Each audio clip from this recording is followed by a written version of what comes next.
आपने लोगों को छेड़ा, अब मैं आपके घर के आगे आपको गालियां दे रही हूँ, आप क्या मुंह बंद करके बैठे रहोगे? बुलडोजर चलाने का आपको किसी कानून में नहीं लिखा है, किसी कानून में नहीं लिखा है। उन एड्रेसों का और उन आधार कार्डों का आप जवाब देंगे, सरकार हमें जवाब देगी। आपने बुलडोजर चला दिया क्योंकि यूपी में वो बुलडोजर बाबा बन गए, तो आपने सोचा यही राजनीति हम दिल्ली में कर लेंगे। हिंदुओं को बदनाम करने की जो ये साजिश कर रहे हैं, एक्चुअली ये हिंदू को बदनाम कर रहे हैं। अगर आप अवैध कब्जा हटा रहे हैं तो वो अवैध कैसे है ये आपको साबित करना है, हमें नहीं साबित।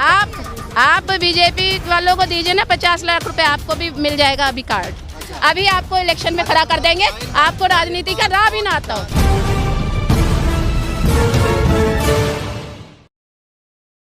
मेरा नाम तो प्रिया डे है। मैं यहाँ पे जो देश में अराजकता फैल रही है, जो इस तरह की अराजकता, हिंदू मुसलमान वाली राजनीति की अराजकता फैल रही है, मैं उसके खिलाफ सपोर्ट करने आई हूँ।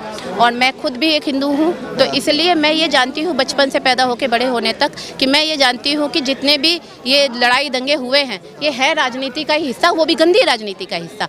क्योंकि जो सत्ता में रहने के लिए वो गंदी राजनीति कर रहे हैं। जुलूस हम भी निकालते हैं, हम ऐसी कार्रवाई नहीं करते हैं। हमारे कार्रवाई में आपको कट्टे लड़ाते हुए, बंदूक लड़ाते हुए, बल्लम लड़ाते हुए हम नहीं मिलेंगे, ठीक है। तो अगर हम जो कानून को मद्देनजर रखते हुए, कानून को मानते हुए हम सारे जुलूस निकालते या सारे धरने करते हैं, तो आपने जुलूस में कट्टे और बंदूक और बाकायदा नंगी तलवारें चला के निकाल के जुलूस क्यों निकाला? और वो भी है कि बुलडोजर जो है लगातार चला जा वही मैं कहना चाह रही हूँ। बुलडोजर चलाने का आपको किसी कानून में नहीं लिखा है, किसी कानून में नहीं लिखा है कि और फिर बिना नोटिस के आप बुलडोजर कैसे चला सकते हैं। मान लीजिए मेरा घर मतलब बिना अधिकारी के एरिया में है मेरा घर, मान लीजिए, तो आप उसके लिए एटलीस्ट मुझे कोई नोटिस तो भेजेंगे कि नहीं भेजेंगे? सरकारी तंत्र क्या कहता है कि आप मुझे एटलीस्ट 15 दिन, 1 महीना, 2 महीना, 6 महीना तक की नोटिस भेजते हैं कि आप अपना ये जगह खाली करें और अपने को शिफ्ट करें, हम यहाँ बुलडोजर हटाएंगे। आपने खाली मुसलमान और हिंदू पे आपने बुलडोजर चला दिया क्योंकि यूपी में वो बुलडोजर बाबा बन गए, तो आपने सोचा यही राजनीति हम दिल्ली में कर लेंगे। ये तो दिल्ली में बैठ के, ये तो सेंटर में बैठ गए हैं, तो सेंटर में बैठ के ये अपनी मनमानी चला रहे हैं। देखिए शाहीन बाग का भी इन्होंने जो उनकी जो धरने पे जो बैठी थी लेडीज़, वहाँ पे धरने पे बैठी थी और जो भी उन्होंने कार्रवाई की वो पूरी शांतिपूर्ण ढंग से था। उस कार्रवाई को भी मैंने खुद देखा है। मैं वहाँ खुद जाके, मैं खुद उसकी चश्मदीद गवाह हूँ कि मैं खुद गई थी कि मुझे पता लगा था कि ऐसा बता रहे कि इनको बिरयानी बांटी जा रही है, 500 रुपये दिए जा रहे हैं। तो शाहीन बाग वाला मामला अलग था, आप कह रहे हैं अवैध अतिक्रमण जो है, मैं वही आपको बता रही हूँ। तो उस समय भी इन्होंने ये राजनीति करी थी, तो मैं खुद ये चीज़ देखने गई थी। ऐसा कुछ भी नहीं था, ये बेवकूफ़ बनाने वाली वीडियो बना के सर्कुलेट करते थे। अब दिल्ली में जगह जगह मैडम बुलडोजर चल रहा है, तो मैं तो कह रही हूँ कि अगर सारे अवैध कब्जे हैं तो फिर आप उन राशन कार्डों का और उन एड्रेसों का और उन आधार कार्डों का आप जवाब देंगे, सरकार हमें जवाब देगी। अगर आप अवैध कब्जा हटा रहे हैं तो वो अवैध कैसे है ये आपको साबित करना है, हमें नहीं साबित करना। हमारे पास, मैं अवैध जगह पे रहती हूँ तो मेरे पास तो आधार कार्ड है ना, तो इसका मतलब मैं अवैध में नहीं तो होते। जहाँ पे जुग्गी वहीं अगर मकान वाली बातें हैं, तो अगर ये तो अगर बातें हैं आपकी, तो अगर आप इसको पूरा करते हैं तो बुलडोजर राजनीति आपकी गलत है। यानी आप दोहरी बात कर रहे हैं। या तो आप बुलडोजर चला रहे हैं तो आप जहां मकान वहां पे कब्जा नहीं दे रहे, और अगर आप बुलडोजर नहीं चला रहे हैं, कब्जा हटा रहे, तो भी आप गलत कर रहे हैं। तो आप अपनी बात को दो रास्ते में नहीं बोल रहे, दो मुँहे सांप जैसी बातें ना करें मोदी जी। मोदी जी एक बात पे अमल करें, या तो जहां मकान है वहीं पे कब्जा दे, जहां पे आपका कब्जा है वहीं पे मकान दे दे आपको, या तो फिर बुलडोजर की राजनीति कर रहे हैं तो वो बुलडोजर की राजनीति पे उन्हें जवाब देना पड़ेगा। अवैध वाले हैं जो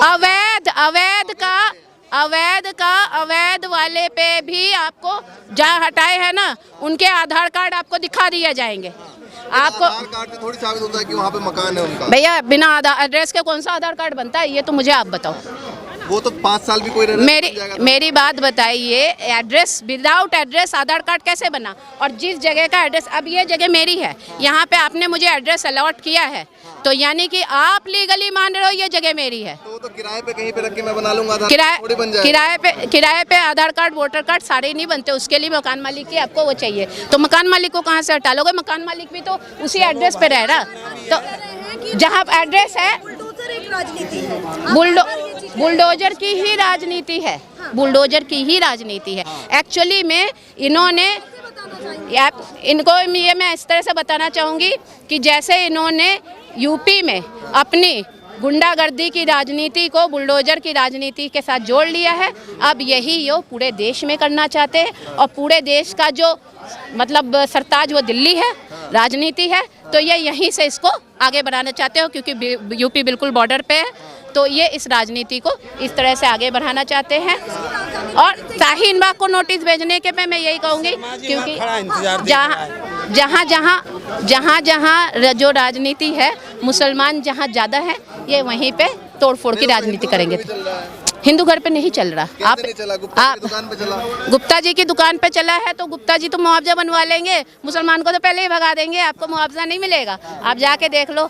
आप बीजेपी और आरएसएस की सरकार पे रहने पर, उनके सरकार के रहने पर आपका मुसलमान होना आपके लिए जुर्म है और एक गाली है। नहीं, मोदी जी कह रहे हैं सबका साथ, सबका विकास, सबका साथ लेके वो रख रहे हैं।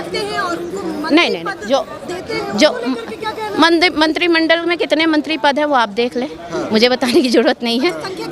हाँ, वो आप देख लें। और दूसरी बात है कि फिर यहाँ पे भी वो जो पूंजीपति की राजनीति, वो पूंजी की राजनीति आप दीजिए ना बीजेपी वालों, आप बीजेपी वालों को दीजिए ना 50 लाख रुपए, आपको भी मिल जाएगा अभी कार्ड।